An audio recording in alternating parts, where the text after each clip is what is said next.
Okay, so we've got a Stihl disc cutter. This is a TS 420, exactly the same as the 410, just the guard's a bit bigger. Won't start.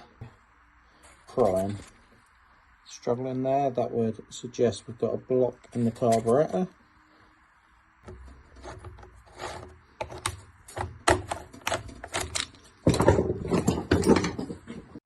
Okay, so there is your choke lever, give it a little shake and a lift. And the way it comes, there's the air filter, pretty bad. Not enough, that is horrendous. It shows that the carb's been letting by, as I call it, so the fluid's coming through, flooding the machine. So that's in a real bad way. Lift that off. There is your carburetor.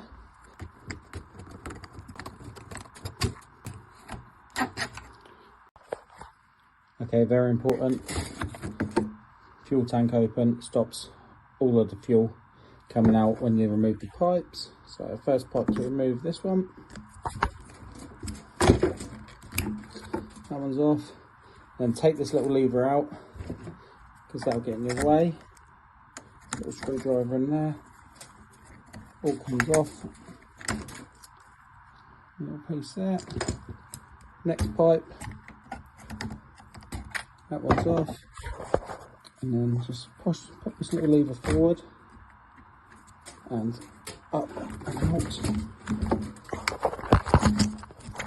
Like that. And one more at the bottom to pull off. And that's your carburetor out. There we have it. Very mucky, very messy. We've got a spare. A shiny new one. Back into position where you was. Pipes and stuff on again.